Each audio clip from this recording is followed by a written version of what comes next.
500 سال آگے جا چکا. صحابہ بھی گئے، تابعین بھی گئے، تبع تابعین بھی گئے، خیر القرون بھی گیا. اور ایک سلجوقی خاندان ہے ترک، ان کا باپ سلجوق مسلمان ہوا. محمود غزنوی اور سلجوق کا دور ایک ہے. سلجوق کی اولاد میں ایک بادشاہ ہے الپ ارسلان.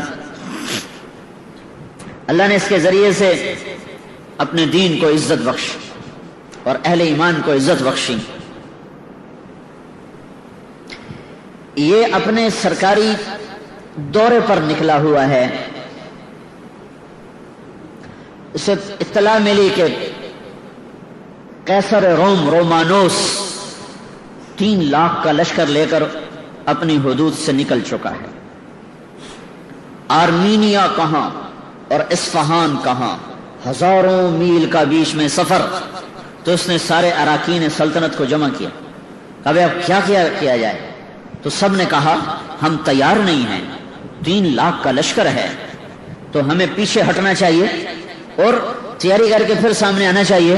تو الپ ارسلان نے کہا اس پیچھے ہٹنے میں وہ جتنے قتل و غارت کرے گا، جتنی بیٹیوں کی عزت برباد ہوگی اور جتنا مسلمانوں کا خون بہے گا وہ تو میری گردن پر ہوگا. تو انہوں نے کہا آپ کی گردن پر کیسے ہوگا؟ ہم تو تیار ہی نہیں ہیں، ہمارے پاس اسباب ہی نہیں ہیں. وَلَا تُلْقُوا بِأَيْدِيكُمْ إِلَى التَّهْلُكَةِ، اور اپنے آپ کو ہلاکت میں ڈالنا جائز نہیں ہے. یہ شورا چل رہی. انہوں نے کہا اچھا ٹھیک ہے، تو میری طرف سے اجازت ہے، جو جانا چاہے وہ جا سکتا ہے. میں اللہ کے دشمن کو اسلامی حدود میں داخل نہیں ہونے دوں گا. میں اپنی جان کا نذرانہ پیش کروں گا، اس کے بعد میرے اوپر کوئی حجت نہ ہوگی، میرے اوپر کوئی جرم نہ ہوگا. پھر وہ لوٹ مار کریں یا قتل و غارت کریں، میں اپنا حق ادا کر چکا ہوں. جب اس نے یہ کہا تو پھر اس کے ساتھیوں نے کہا اگر آپ کا فیصلہ ہے تو پھر ہم کون سا موت سے ڈرتے ہیں، ہم بھی آپ کے ساتھ ہیں. تو اس نے، اس کا بیٹا ملک شاہ اس کے ساتھ تھا، اس کی عمر تھی اس وقت کوئی 12 برس. تو اس نے وصیت نامہ لکھوایا کہ ممکن ہے اس جنگ میں شہید ہو جاؤں تو میرے بعد میرا بیٹا ملک شاہ میری جگہ حکمران ہوگا اور نظام الملک یہ اس کا وزیر ہوگا. اور جب تک ملک شاہ بالغ نہیں ہوگا امور سلطنت کو نظام الملک چلائے گا.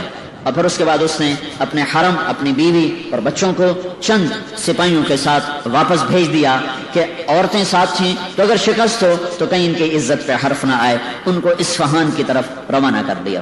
اور رومانوس 3 لاکھ کے لشکر کے ساتھ میدان میں اترا. اور یہ کتنے تھے؟ 12,000. یہ دنیا کی عجب جنگ لڑی گئی ہے. تو جمعرات کو لشکر آمنے سامنے ہوئے تو نظام الملک نے کہا کہ میری ایک رائے ہے سلطان کا. کیا؟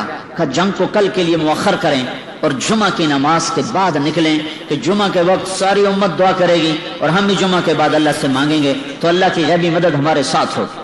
تو انہوں نے ایک دن اس کو آگے بڑھایا اور جمعہ کی نماز کے بعد سلطان نے خود نماز پڑھائی. کیا زمانہ تھا، بادشاہ خود امام بھی ہوتے تھے. نماز پڑھائی اور اس کے بعد وہ گھوڑے پہ سوار ہوا اور اس نے اپنی لوہے کی ٹوپی اتار دی اور امامہ باندھ لیا سر، اپنے آپ کو مرنے کے لیے تیار کر لیا، کوئی چیز بیچ میں حائل نہ ہو. اور پہلی صف میں اس نے جھنڈا اٹھا لیا. تو باقی جان نثاروں نے کہا آپ پیچھے ہو. کہا نہیں، میری جان اسلام سے زیادہ قیمتی نہیں ہے. اور جب لشکر آمنے سامنے ہوئے تو سلطان نے گھوڑے سے چھلانگ لگائی اور سجدے میں سر رکھ دیا. کہ مالک، اے عزت دینے والے، اے ہر چیز کے بادشاہ، آج ہماری عزت بھی تیرے ہاتھ میں ہے، ذلت بھی تیرے ہاتھ میں. تو جس کے ساتھ ہوتا ہے وہی فتح پاتا ہے، تو جس کو چھوڑ دیتا ہے وہی ناکام ہوتا ہے. قلت اور کثرت تیرے دربار کی چیز ہی کوئی نہیں. کم من فئۃ قلیلۃ غلبت فئۃ کثیرۃ باذن اللہ. اور سجدے میں سر رکھ کے وہ رویا ہے. پر اس نے کہا میں سلطان نہیں ہوں، میں ایک سپاہی ہوں، میں مارا جاؤں تو میری وجہ سے بھاگنا نہیں، آخر تک لڑتے رہنا اور مرتے رہنا تاکہ ہم اللہ کے دربار میں سرخرو ہو کے پہنچے. زمین و آسمان اش اش پکار اٹھے، دنیا نے عجب نظارے دیکھے، جرأت کے، دلیری کے، جان نثاری کے، اللہ پر مر مٹنے کے، اللہ اس کے رسول کے عشق و محبت کے، عاشق ہویں عشق کماویں، دل رکھیں وانگ پہاڑاں ہو، سہ سہ بدیاں ہزار علامیں، کر جانے باغ بہاراں ہو، منصور جائے چک سولے جتے، جڑے واقف کل اسراراں ہو، سجدیاں سر چائیں نہ باہو، توڑے کافر کہن ہزاراں ہو، عاشق سوئی حقیقی جڑا، قتل معشوق دے مننے، سر نو جوڑے تے مکھ نہ موڑے، بھمیں 100 تلواراں کھنے، سچا عشق حسین دا باہو، سر دتے تے راز نہ بھنے۔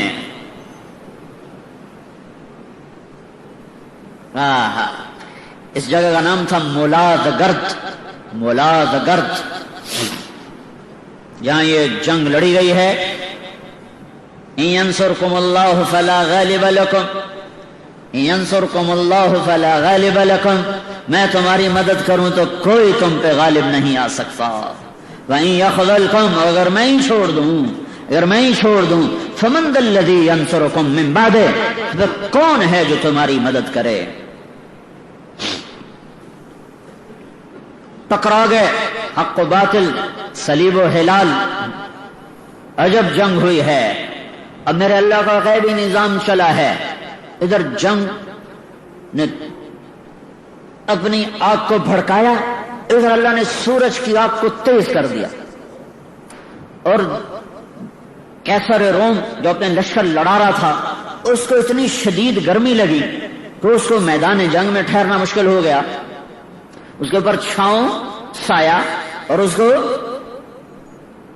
ہوا دینے کے لیے 7 کنیزیں کھڑی ہوئی ہیں، اور 3 لاکھ آدمی ساتھ تھا، 1 لاکھ 7 مزدور کارندے اور 2 لاکھ لٹیرے آئے ہوئے تھے کہ جب فتح ہو جائے گی تو پھر ہم لوٹ مار کا بازار گرم کریں گے۔ لہذا ان کو شکست کا کہیں تصور نہیں تھا، تو اس کو لگی شدید گرمی، تو وہ پیچھے ہٹا، گرمی سے بچنے کے لیے اپنے خیمے کی طرف ہٹا۔ جب وہ پیچھے چلا ہے تو اللہ تعالیٰ نے رومیوں کے دل میں ڈالا کہ ہمارا بادشاہ بھاگ گیا، ہمارا بادشاہ تو فرار ہو گیا۔ بس یہ خیال آنا تھا کہ رومی لشکر کے پاؤں اکھڑے اور وہ بھاگے۔ 12,000 3 لاکھ سے کہاں تک ٹکر لے سکتے تھے، ایک ایک کر کے شہید ہو جانا تھا، لیکن مکروا مکرن ومکرنا مکرا ان ینصرکم اللہ فلا غالب لکم، میرے اللہ کا ایسا نظام چلا کہ رومانوس شدید گرمی سے تڑپا، پیچھے ہٹا، خیمے کی طرف جا رہا ہے تو سپاہیوں میں بات ہوئی، بادشاہ تو بھاگ گیا، بادشاہ تو بھاگ گیا۔ اگر وہ بھاگا تو ہاں، کیونکہ ان کی ساری جنگ تو کسی مقصد کے تحت نہیں ہوتی، مسلمان تو مقصد کے تحت کام کر رہا ہوتا ہے، وہ تو مقصد نہیں ہوتا صرف بادشاہت، ان کا بادشاہ گیا تم بھی جاؤ، جو بھاگے ایک دفعہ پاؤں اکھڑ جائیں لشکر کے پھر سنبھالنا مشکل ہوتا ہے۔ تو رومانوس پلٹ کے آیا، لیکن اتنے میں رومی لشکر کے پاؤں اکھڑ چکے تھے، اور کیا ہے جو اللہ تعالیٰ نے کہا، سألقی فی قلوب الذین کفروا الرعب، کہ تم جاؤ میں ان کے دلوں میں رعب ڈال دوں گا۔ اللہ نے ایسا خوف ڈالا اور ایسا رعب ڈالا کہ 3 لاکھ آدمی دوپہر تک، عصر تک، جمعے کے بعد تو جنگ شروع ہوئی، عصر تک نہیں ٹک سکے اور بھاگے، اور ہر ایک دوسرے سے آگے بھاگنے کی کوشش کر رہا تھا۔ سارے مسلمان حیران پریشان ہو کے دیکھ رہے تھے کہ یہ کیوں بھاگ پڑے، یہ کس لیے بھاگ پڑے، اور بس میرے رب کا نظام حرکت میں آیا اور رومانوس پکڑا گیا، قیدی ہو کے آیا۔ جب سلطان کے سامنے پیش کیا گیا تو اللہ پر سلام نے پوچھا، اگر میں گرفتار ہوتا تو تو میرے ساتھ کیا کرتا؟ کہ میں تمہیں انتہائی ذلیل کرتا اور میں تمہیں ذلت کی مار دیتا۔ اللہ پر سلام نے کہا، لیکن ہمارے نبی نے ہمیں کہا ہے کہ عزت دار کی عزت کرو، میں تمہیں ذلیل نہیں کروں گا، آؤ، اور اسے اپنے پاس تخت پہ بٹھایا، کہا ادھر بیٹھو، کہا اس کو بادشاہی پروٹوکول دیا جائے، اس کا عزت احترام باقی رکھا، اور پھر پلا اپنا مہمان بنا کے رکھ، پھر اس کو چھوڑنے سرحد تک گیا، پھر کہنے لگا اگر پھر بھی شوق پورا کرنا ہو تو آ جانا، ہم پھر حاضر ہیں۔ اس نے کہا میں بھی پھر حلال کا نہیں ہوں اگر میں تیرے جیسے انسان کے سامنے تلوار اٹھاؤں۔